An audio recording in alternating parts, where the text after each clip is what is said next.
All right, so good afternoon, everyone. Welcome to day 3 of the Morgan Stanley TMT conference. I'm glad to say that I've got Anirudh Devgan on stage with me today, the CEO of Cadence Design. Just before we start, however, I've got a safe harbor statement I need to read out. So today's discussion may contain forward-looking statements, including Cadence's outlook on future business and operating results. So due to risks and uncertainties, actual results may differ materially from those predicted or implied in today's discussion. All forward-looking statements during this meeting are based on estimates and information available as of today, and Cadence disclaim any obligation to update them. Great. Now, let's get back to business, shall we? Anirudh, welcome again to the stage. Cadence, I had to have a look at the share price chart. It's quintupled in 4 years, the share price. It's been a fantastic journey.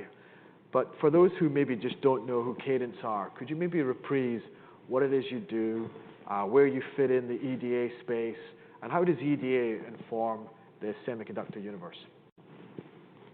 Good to be here. Thanks, Dee, and thanks for attending and your interest in Cadence. So we are basically a software company, say computational software. Software companies to design, we sell products, software products to design chips and electronic systems. So almost any chip design in the world today uses some form of Cadence software. And then, of course, all this importance of semiconductors in general, last few years and going forward. And I think what you may already know, but what some people don't realize, how essential this design software is to design these chips. Because the chips right now could be like 100 billion transistors in one chip. So that's like roughly 1 inch by 1 inch. So that's just, and they're all nonlinear kind of switches, basically, these transistors. So to design them, it cannot be done manually, not even close. So for years, they're designed by software. And that's the software we provide to design them. Perfect. So big part of the design flow here for semis. And what we've heard a lot about recently is obviously the systems design and analysis business that you've moved into. So maybe you could explain how does that fit into EDA? What are the growth drivers? And how should we think of that as an important part of the business going forward? Yeah, absolutely. So the way we look at the word, and this is all, you probably already know all this, but just to frame what we are trying to do. So the way we look at the work is in 3 concentric circles. So the innermost circle is silicon, then it's the system, which could be a car or a plane or a phone, and then the data that surrounds it. And this is happening in all verticals, right? And a perfect example is like an electric car. So you have all the navigation data, then you actually have the physical car. So that's electrical plus mechanical. So there's a lot of convergence of electrical and mechanical. And it's hardware and software. That's what makes a system. And then the chips that drive the car, with self-driving or infotainment. So that's what's happening in the overall customer landscape. And then in terms of our expertise, what Cadence is good at over the last 30 years is EDA. So what is EDA is basically what I would like to say is computational software. So this is computer science plus math. This is not your regular software. It's very numerical. It's very kind of intense mathematical software. So, and that's the history of EDA. That's my own background, okay? And what happens is because of Moore's law and silicon, the complexity of the software has to increase every few years. And this has happened for 30 years. Now, if you apply computational software and you overlay it to these 3 kind of circles, so computational software applied to silicon is EDA, which is our core business, and we are the leading provider of EDA software. And then, the companies always want to grow, right? Naturally, every company wants to grow. But you have to go into an adjacent area, both in terms of customers, like these 3 circles, and competence. So if you apply computational software to system, and we want to do software, so system software is about 50 billion market overall. But about 10 billion of that is computational, like simulation, like simulating planes and trains and thermal and data centers, okay? So in 2018, we saw this coming this convergence between system and silicon. So in 2018, we have a big effort to go into what we call SDNA. So EDA is for chips, SDNA is for systems, like planes and trains and data centers. Okay. And then if you apply computational software to the third circle, which is data, is of course AI. Because AI at its essence is matrix multiply, that's inference, and iterative matrix multiply or conjugate grade, that's training, right? So there's a lot of similarities between algorithms in EDA into SDA and into AI. So our expansion over the last 6-7 years is in these areas, and of course these are overlapping circles. So what's happening is the system companies are also doing silicon. It's a big trend, as you know, all the big data center companies, hyperscalers, and car companies. Phone companies have been doing it for a while. So there's overlap, and then we sell software to system companies that are not doing chips, like to design, like McLaren, to design the shape of the car so that it goes fast. And then even AI, we can apply AI to our own products, and also do AI in terms of building out the AI infrastructure. Gotcha. So SDNA, which is we are doing for the last 6-7 years, growing at more than 20% a year for us, and is also a very profitable business. Because even in EDA, in general, we are very profitable, and we are very focused on profitability. But within EDA segment, the most profitable part is simulation. Because, one engineer can launch like hundreds, do a lot of exploration. So that's the other thing I like about SDNA is not only synergistic from a customer standpoint, from an R&D standpoint, it has a good financial return in terms of profitability. Maybe just staying on SDNA, there was an interesting acquisition I think you've announced today, Beta, in the emulation space, it seems. But interestingly, you've touched on automotive. It looks as though that's a very automotive-geared business as well. So maybe if you could walk us through the deal rationale and maybe some of the profitability in a business like this that you could see as a go-forward. Yeah, I love the automotive space, and it's, as you know, it's going to go through a lot of transformation. Sure. Okay, I mean, the three big spaces, apart from a little bit on the market, I comment on Beta is so silicon business right now $500 billion, okay, and the system business is about $3 trillion, okay, electronics and all that. And there's a lot of talk about that $500 billion will go to $1 trillion in semiconductors, okay. And of course, a lot of it right now is made up of mobile and consumer and PCs, and I think they will do well. But the two new growth areas that we project is data center and automotive. Yeah. Okay. So even for the silicon part, there's all these projections, at least like $300-400 billion more in market. And automotive, what is interesting, so the data center part is well understood, right, with AI, and I can talk more. And we are glad to, partner with all the leading companies there. But the automotive part, so one part in automotive is there is electrification of the car. So that, is happening, of course. But with that electrification, what is happening is the silicon content is going up. Yeah. So right now, I think roughly, there are different numbers, but average like $400 per car is the silicon content. Okay. And given all this electrification and need for more differentiation, because right now most of the differentiation is in the powertrain, AMG or turbo or whatever the companies call it. But going forward, it will be more in semiconductors and electronics. Yeah. So it's projected that each car will have $2,000 to $4,000 of silicon content in the next few years, and there are 100 million cars sold every year. So that's 200 to 400 billion more of silicon content. So there will be a lot of growth vectors for semiconductors, but the two big ones, and I think one is slightly delayed than the other because auto takes more time. There's a little more conservative, which they should be, So it will be data center, few hundred billion, followed by automotive, few hundred billion. Yeah. And that's in our core business of EDA and silicon design. But there is also implication of that in the system part of the business because, there's all this overlap between system and silicon. So in the system part of the business, Beta has a good presence. They are used by almost all car companies for structural analysis, which is one of the biggest segment in this simulation part of SDNA. So that's why, it's a good size. It's about $90 million in annual run rate. Okay. And they have a good reach, and it completes our portfolio in the system side. But there's also a lot of synergies back to the silicon side, given the growth that's going to happen in automotive. Gotcha. Fascinating space emerging there, it sounds like. And just as maybe I struggle to try and understand all the sort of determinate parts inside systems design and analysis, never mind the verticals, but it looks as though there's great opportunity in 3D ICs. Yeah. And maybe around this space called computational fluid dynamics. Yes. And how does that manifest as opportunity for you guys?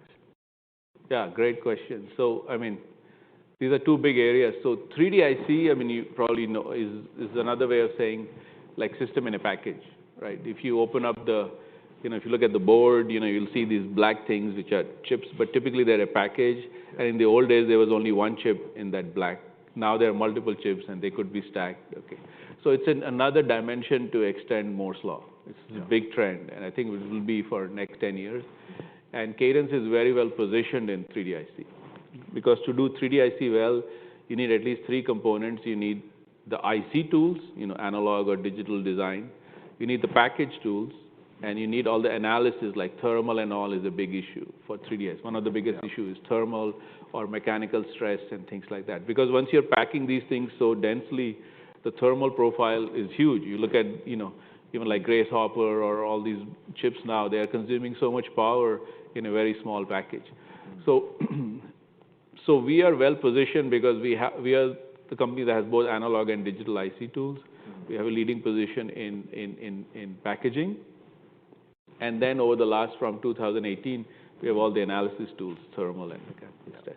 So therefore, if you look at the TSMC flow, for example, they launched about 18 months ago the 3D block flow. So that's primarily based on Cadence solution. And now we're working with all the other major kind of foundries. So 3D IC is almost like a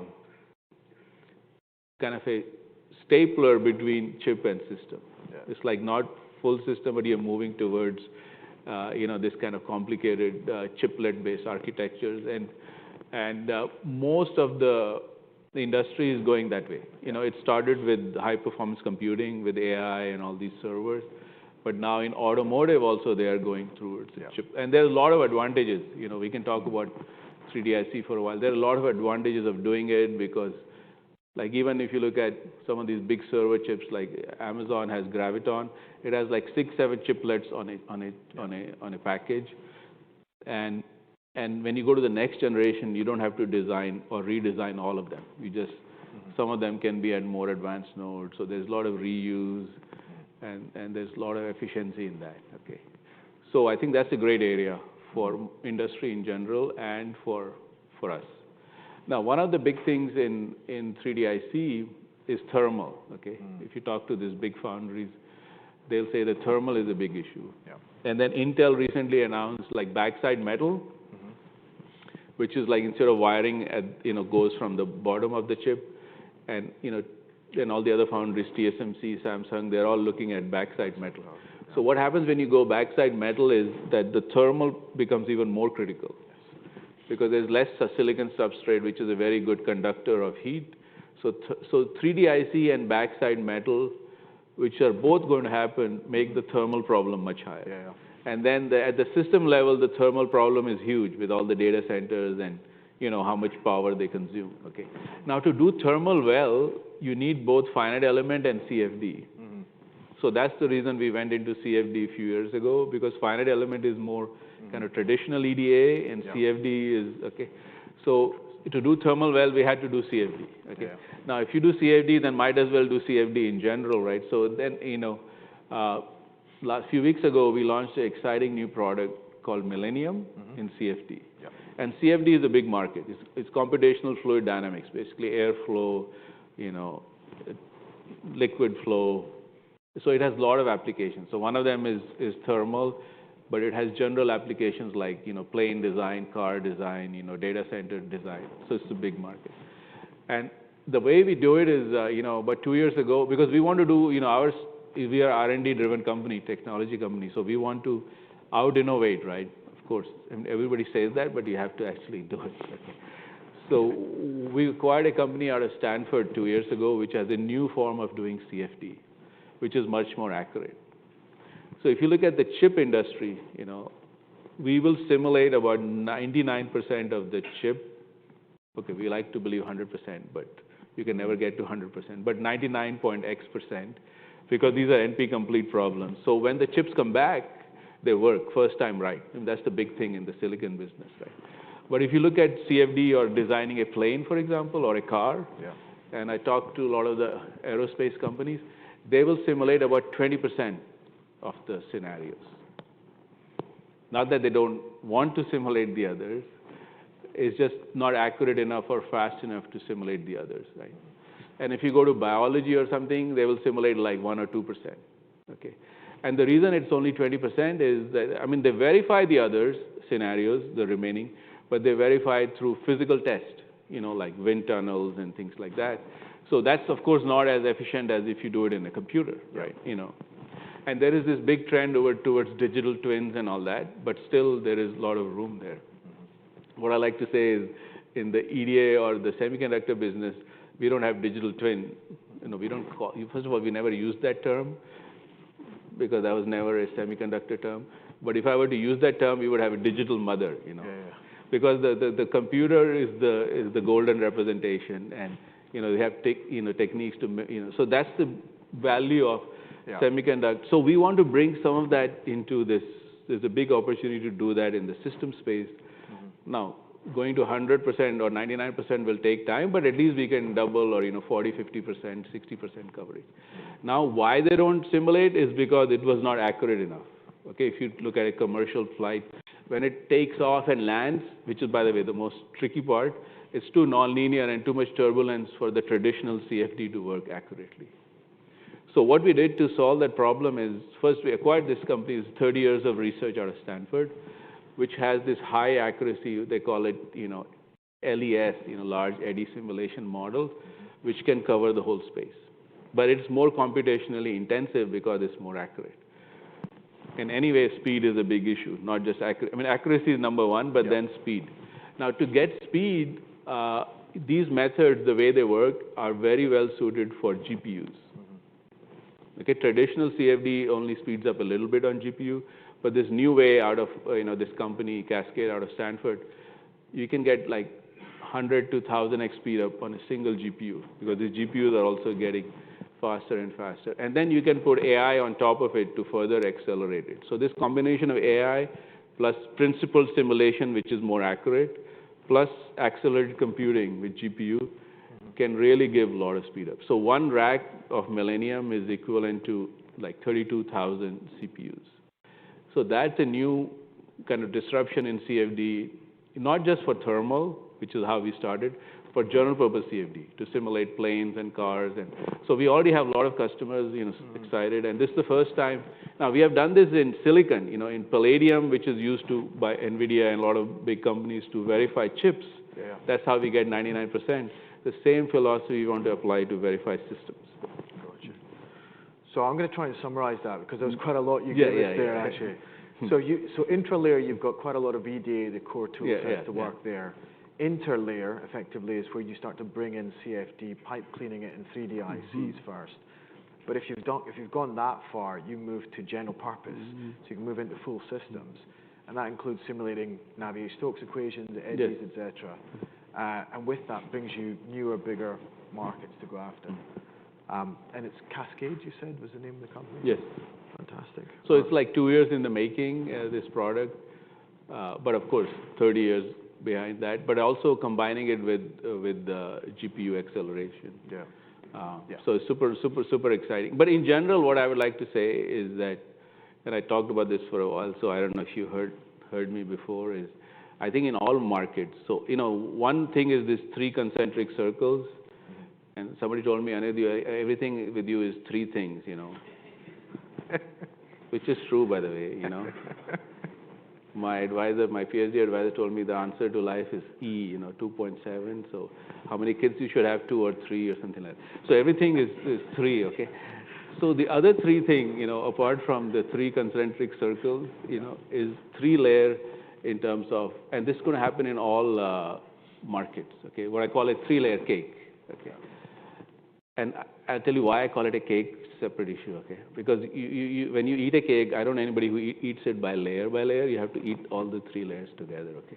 So you consume all of them together. But the three layers of that cake is, the middle is what we would call principal simulation, basically physical intelligence, based on physics, chemistry, biology, the fundamental, like differential equations, calculus, okay? And that's what is, like I was saying earlier, that's computational software. That's our core expertise, right? Now, it could be different in some other industries, but I think there's an aspect of physical intelligence. So, and then the bottom layer of that cake is accelerated computing. Yeah. Now it used to be CPU, then it used to be cloud and multiple CPUs. Now it's GPUs, FPGAs, or domain-specific computing. And then the top layer is AI orchestration. You use AI to, do the data science, do the, not just principal simulation or physical intelligence, use the data intelligence, okay? And that combination of the three layers is going to be very profound. And then it has to be verticalized, because these are all horizontal technologies in my mind. AI is horizontal technology. Principal simulation is horizontal technology. Accelerated compute is horizontal technology. But the value will be in verticalization of that. So one vertical is, of course, chip design. One could be car and system design. The other could be like drug development or humanoid robots or whatever you want. So I think that's what we want to do. We want to verticalize this in critical areas for us, which is SDA, EDA, so on. Makes perfect sense. If I could change slightly the direction here, Dassault seems to be someone you are increasingly collaborating with. And it sort of makes sense given some of the changes happening in this market. But could you maybe walk us through the types of collaboration you have with them, where the products overlap, which products you use, for instance, and even the markets where you think there might be relevance for that collaboration? Yeah, Dassault is a great company. It's a great partner to Cadence. And we build some partnerships in areas that we have strong partners and areas is not our core expertise. Like, of course, we have great partnership with ARM, for example, over the years. We have great partnership with NVIDIA. We have great partnership with TSMC. And then recently, over the last few years, a lot of partnership with Dassault. Okay? Because I mentioned these three concentric circles, and our expertise is computational software, which is more simulation heavy in the system space. But there are other kind of implementation platforms which we don't do or which is not our focus, which Dassault is best in class. Yeah. So like CATIA, all the planes and ships and all the really complicated things are all designed. There's an enterprise class platform called CATIA on the mechanical kind of aspects of it. And then SolidWorks, another industry-leading platform from Dassault for all the consumer devices, right? And then they're also very good in PLM, which is, so this is a great partnership. From the mechanical side, they're the leader, and we believe we are the leader on the electronic side. And we also have a very good, strong business in PCB, Allegro, which is a Cadence brand for a long time, widely used in the industry. So this electrical mechanical convergence, apart from simulation, it's also true from the design side. So that's the partnership with Dassault to leverage that full solution across both of them. Perfect. Makes sense. Maybe if I change to IP, design IP seems to have been a growing part of the business this year. Some of us looking at that as maybe a function of growing use of HBM, perhaps, in AI. But maybe you could help us understand, how is that business growing and doing so well? Yeah, I think IP means for of course, a lot of you may know already, but IP, who don't know, is not only you sell the software, you sell some pre-made blocks, like on the chips. So like some interface IP like DDR or PCIe or HBM that the customers don't have to redesign because they're standard-based, right? Good example, of course, for CPU is ARM, right? Yeah. So we have traditionally not done as much IP. We focus more on the software side. But I think, and because we have an IP business, which is, I think, 12-13% of our revenue, because I wanted to make it more profitable, because historically IP is not that profitable. for a lot of reasons. But I think now I'm happy with the profitability over the, worked on it, takes for several years, and also our scale is getting bigger. So that's one thing. The second thing is that there is a lot of new, especially driven by AI and data center and all this disaggregation of chiplets. There are special IPs like UCIe, which is connect one chip to the other chip, and then HBM, of course, to memory, and DDR and PCIe. So there's a lot of growth potential there. So I think we had a good Q4, like you mentioned, and this year also we expect good growth in that IP business. So it's a combination of what has changed in the market and our own kind of internal operation of the team is much more efficient. Gotcha. Okay. Makes sense. Maybe talking about AI, it's not just that you're designing for AI chips. There's a utilization of AI as an enablement of your tools. And we saw that with Cerebrus as one of your first products out the gate. That seems to be growing quite nicely through 4Q. But what is your expectations for that whole business line to grow in 24? And where is that being adopted, do you think, in particular? Yeah, I mean, that's a huge topic, right? I mean, at this point, almost all our customers are using our AI portfolio. So if you look at the three-layer cake, right, the top layer is AI orchestration. So that is there on the EDA side and on the system side. So at this point, we have 5 major platforms in the top layer for kind of generative AI. And AI itself, I think, will have like 3 phases of adoption, just like any new technology. Okay, back to 3, right? Okay. So the first phase of adoption is like any new technology will be like infrastructure, which is what is happening now, right? Sure. Just like what happened with the internet. And of course, it's a huge. So there, big portion of our business is selling our our regular EDA, IP, and SDA to the AI infrastructure companies. Yeah.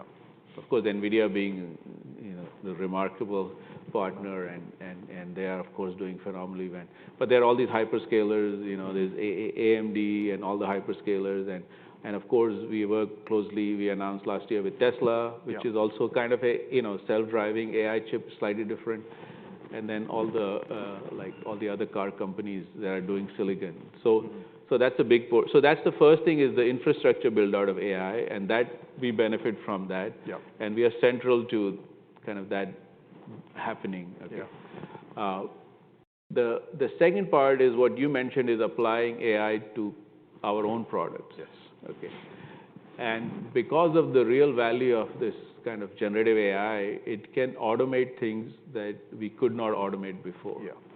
So the question is, why didn't you do this before? Because we didn't have the technology to do that. So if we have a long history in EDA for automating things that goes back 30 years, because these chips are so complicated, they have to be automated. But what we didn't do is we never automated the workflow. So what happens is we have these complicated tools that do a lot of work, but they run for like 1 or 2 days. But the way the user is designing chips, they are not running at one time, right? They run something, then they change something, they run it again, change. This is a natural design process, right? Yeah. So I was looking at one CPU we're doing for auto company, and they had like, just to give you an example, had 17 variables that the user is changing. Some of them are process options, some are tool options, some are design variables. So that was still done manually, till recently. Yeah. The user knows, okay, I designed this CPU last time in 7 nanometer. Now I'm doing it 3 nanometers, so this is what it should be. And it takes like 6 months to do it. A group of 30, 40, whatever the number is, based on their intuition. Yeah. Okay. Now you say, why don't you do it mathematically? You're saying you do computational software for 30 years. Why didn't you automate that? Okay. The problem is if you do it mathematically, traditionally, okay, there's something called design of experiments, in statistics to do it. But if you just do exhaustive design of experiments on this, it takes 4 million runs. Yeah. So there is no way, 1 or 2 days times 4 million, But now with Gen AI and reinforcement learning, we can do it mathematically. Yeah. Okay. And, it builds a model, and then you do that to traverse this design space. And so in this case, the example I gave you that would take 4 million runs in the traditional kind of brute force design of experiments would take only 200 runs with AI. Yeah. Now, that's to say 200 is still a lot compared to 1, but then you can parallelize some of it. So we run it on 10 machines. And then there is a way to make it more efficient because the earlier runs doesn't have, there are ways to do that. So in the end, on 3-4x the cost on 10 machines, we can do that mathematically. And it gives a better results than, now of course it's much more efficient. You're taking 1 or 2 weeks versus, 3 months. Now they still iterate. That's human nature. It's not that they're done, but that iteration cycle is much, much better. Sure. So the productivity could be like 5-10x better. But what is really more powerful than that, I believe, because productivity is good, but what is even better is that the result is better than what it can be done by the human. Because it's very difficult to optimize anything in that many dimensions. So in a lot of cases, the result is better than a. Now, if the designer had a lot of time, and for each block, maybe they can do it. But normally, there's a distribution of talent in any organization, right? So we have never been worse than the best designer. Most of the time, we are better than the best designer. But then there's a whole distribution. Sometimes we are way better than, 10-20% better than, which is huge, by the way. Sure. So if you're going from one process node to another process node, spending all this, you know how much they cost. But we can get half of that benefit by better software or better AI benefits. So it's significant value that is created by this applying AI to chip design, because I think chip design is always very developed, but never had this workflow optimization. Some of the other industries have to reach that first level of automation and then apply. So I do believe that applying AI to chip design is a very good use case. And we are doing that with our partners like NVIDIA and other companies, right? So they themselves are applying it internally. And all our top 10, customers are using, like Renesas, we talked about Samsung, we have, Intel, we have collaboration with all of these companies. And they have talked at our conferences and publicly disclosed the benefits of. So that to me is a incremental value we are providing. And you have to, not only get the base tool, let's say Innovus, you have to buy the AI, Copilot or the thing that drives the base tool. So that's the second kind of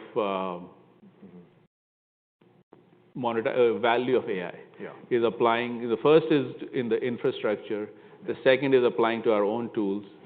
And the third is like what new markets it will enable. Just like the internet, in the end, it enabled new markets like Facebook or something, which were not possible without the internet. So I think AI will also go through these three kind of phases. And we are deep into the first phase. I think we are starting the second phase because it takes a while for these to be deployed. Even though the value is huge, normally takes a few years to deploy these new tools. And then the third thing, which may take like 5 to 10 years, 5 to 7 years, is a little longer horizon, is new applications. And I believe there are multiple new applications, but one of the biggest one will be digital biology. Okay. And so 2 years ago, we invested in molecular simulation. And of course, this is a little longer term thing, but I think it's good to invest, before it's too late. And I think AI and simulation can play a big role in biology too. See, just like chips, we are simulating 99%. Systems, we are simulating 20-30%. Molecules, we are simulating 1% right now. It's all. So I think but that will take longer time. Okay, but that's the sequence in my mind of AI adoption. But it's fascinating that you can still see that scope to capture the value as we go to that third stage and move out to digital biology, as you say. Quite interesting. I'm going to open up the floor, see if there's any questions here. I think he put his hand up first. Sorry, guys. Maybe you were quicker. I just didn't see. Sorry.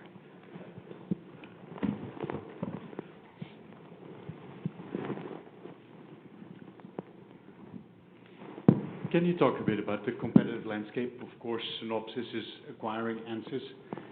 Does it give them capabilities that maybe you currently don't have? And so I'd like to have your opinion on how the competitive landscape is evolving over time.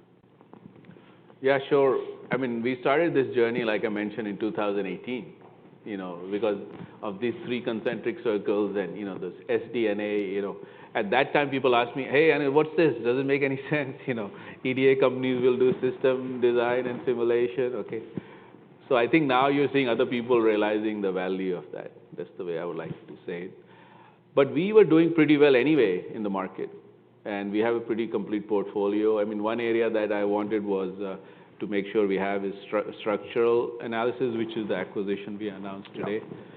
But overall, I think we are doing well. We have newer products. I feel very confident in the competitive nature. And, our SDNA market, just to give you an example, just by numbers, so we are growing, I think last year in 23, we grew 22%. Because now this is a significant part of our business, so we can actually, that was not the case in 18, but now, so we are growing 22%, and I think last several years we have grown 20% plus, even though that overall market is growing much less than that. So that's just a proof of that our products are good and the customers are we are able to win. And so I feel pretty good, and we always say organic is delicious, So you want an R&D culture of organic innovation. Now, of course, we do some inorganic, why not, right, if it can turbocharge us. But I think we want to be technology-focused culture with organic innovation, and I think we are well positioned to do that. Yeah. And also good return for the shareholders. It's to do some inorganic, but if most of the growth can be organic. We had two over here. So sticking to this concept of three, you've been a great organic story. You've been a great compounder of shareholder wealth. Yeah. So thank you on behalf of our unit holders. We've been a great long-term shareholder. Yeah. But what are the three things that we should worry about longer term for your business? Oh, wow. Well, I feel that if I look compared to like 5-6 years ago to now, I think we are better position than we were. So I think, I don't know. I mean, make sure you have enough allocation. Because I think sometimes, I would like to say that, we are doing R&D software, right? If you think about it. We are doing design software, it's R&D software. And sometimes people say, oh, are you a semiconductor company? But you're not, you're like a software company. Are you really a software company like a SaaS? We are not. So I think sometimes, not enough people know like our characteristics. Of course, more people are getting to know. But the value is that we are tied to R&D rather than revenue, so there are some benefits to that. Now, the flip side of that is, R&D is more, is always, there's not that much fluctuation up and down. So like that's the other thing. Like some companies who are directly tied to production could see a much faster impact from AI, which is well deserved, right? Like the great partners we have. So we are more, that way we are more stable, but maybe often a little, you have to pass it through a low pass filter. We are more, so you have less variation, but I think that to me is a feature, not a bug, but that's one thing the investors should remember is that we like to be compounder of value, so consistent growth and good margin. That's what I would say. I mean, this main thing for us to worry about, I guess, is the way thing I worry about. I think in the earlier days, I would worry about, like 10 years ago, what's happening to the semiconductor market. Because 10 years ago, we were worried that there will be a lot of M&A in our customer base, and that was happening. But now, the resurgence of semiconductors is much. So what we have to worry about actually just being best in class.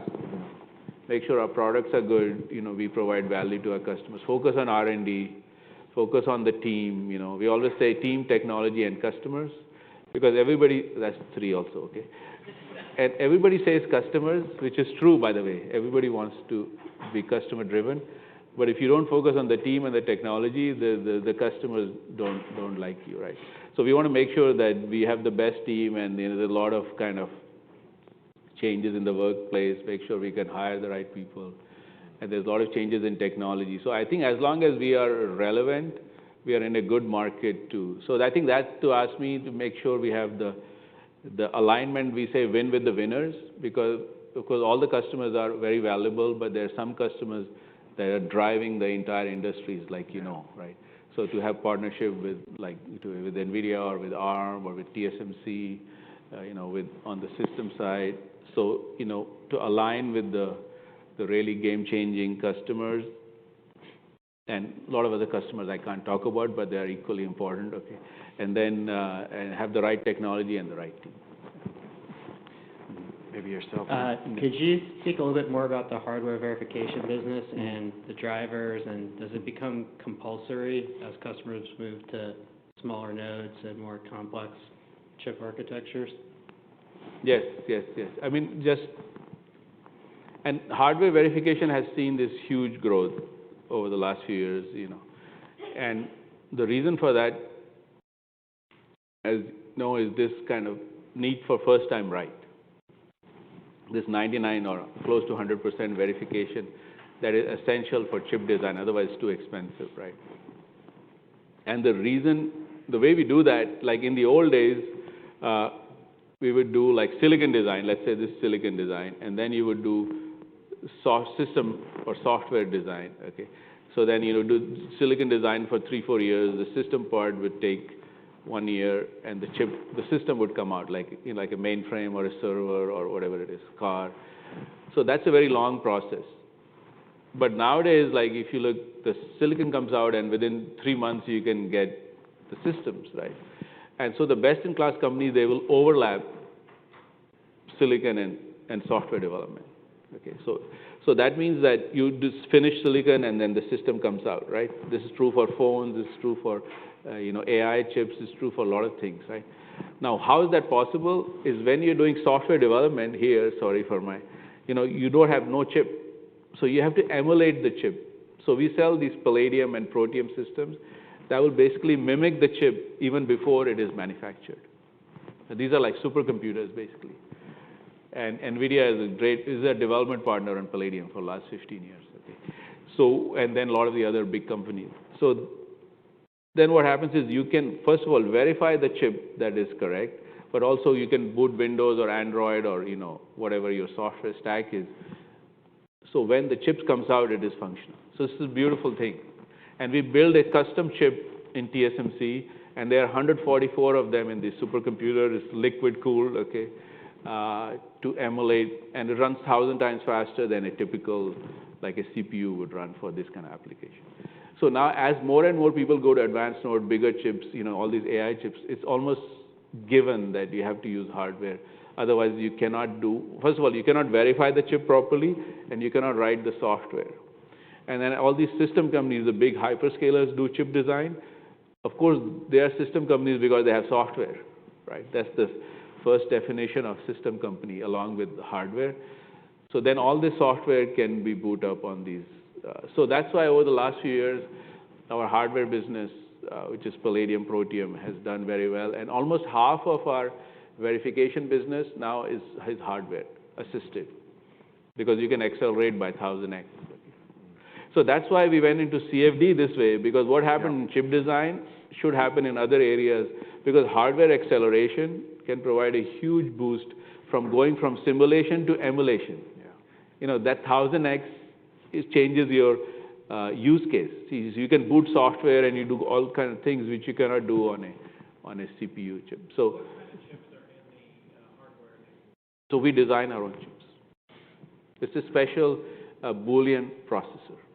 More like an FPGA. No, it's proprietary architecture. That's why we are leader in this. Our own, yeah. That's the advantage also. I mean, and then we make it at the. Huh? Percentage of chips, like the big AI chips are doing that, chips that are going, like, is there a greater percentage of chips that are going to be needed to use the hardware every year, you think? Yes, so the reason that, okay, there's a lot of good questions there. So, and of course, we are a system company in that way, because that thing is not just a chip, it's the whole system, it's a rack, and also for the really big chips, they connect like 8 racks together or 16 racks, all connected on InfiniBand, okay? This is super high-end, liquid cooled. I mean, this is like, if you visit our lab, you will see this is super duper, like, and then all the IP has to work, and it has a lot of optics also, all kinds of stuff. Now, those things have certain capacity, billions of gates, okay? So what's happening is when we go from like 3 nanometer to 2 nanometer to 1.4 to 1, okay, this is going to continue for like 10 years at least, right? All this migration. So when you go from 5 to 3 or 3 to 2, necessarily they may or not be getting faster. See, this is the whole debate of is Moore's law dead or not? Okay, Moore's law is dead in some ways that it's not classical Dennard scaling that they are getting faster. But one thing is happening is that they are getting more area efficient. So you can pack more things in the chip. That's why we went from 1 CPU to 8 CPU to GPUs to neural engines, right? So the size of the chip is increasing significantly when you go from 5 to 3. So, and then the amount of verification you run goes up exponentially, because if the size doubles, it goes up the combinations. So that's why there is more and more hardware verification needed. So you need more boxes, you need more use cases. So that's a good place to be. Yeah. It's a great place to stop. We should carry this on offline, but we're eating into next plane Yes, time, okay. actually. Well, Thanks so much. thank you. Anirudh, Yes. this is brilliant. Yes. Thank you, sir.